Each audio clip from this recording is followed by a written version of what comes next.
Hello, my name is Ismi Auliani. My study ID is A241249096. Problem example. A particle moves first in a circular path with a radius of 10 cm, 0.1 meter.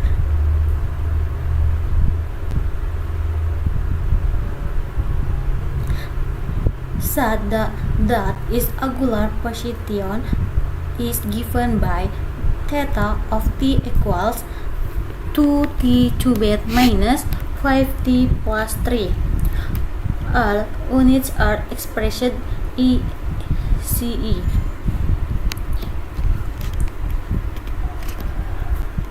Questions. A.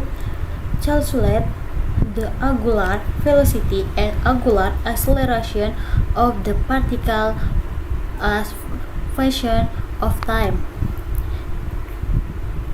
B. Calculate the average angular velocity of the particle from t equals 1 second to t equals 3 seconds. C. Calculate the total acceleration expressed by the particle at t equals 2 seconds.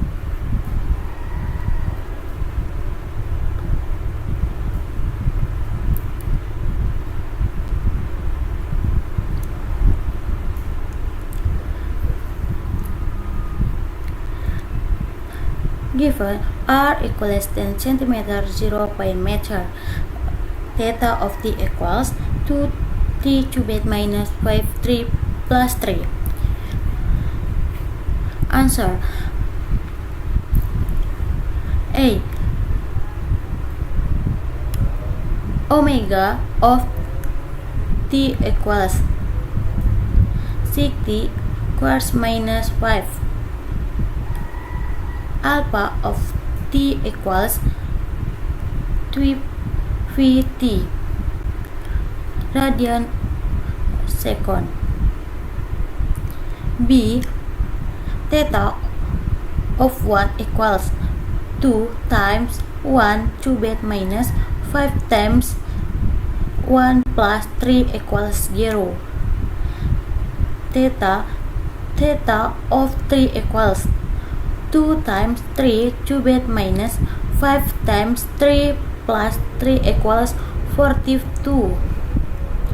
Omega of average equals 42 minus 0 divided by 3 minus 1 equals 21 radians per second. C. Omega of 2 equals 6 times 2 squared minus 5 equals 90 radians per second. Alpha of 2 equals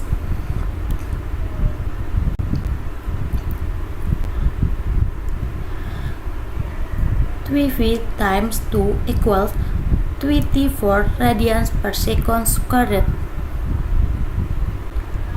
Acceleration. A sub t equals 0.1 times 24 equals 2.4 meter per second squared.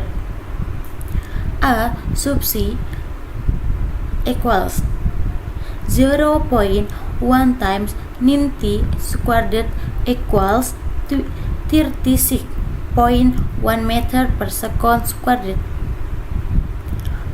A total equals square root of 2.4 squared plus 36.1 squared equals square root of 1003.97 equals approximately 36.18 meter per second squared. Thank you.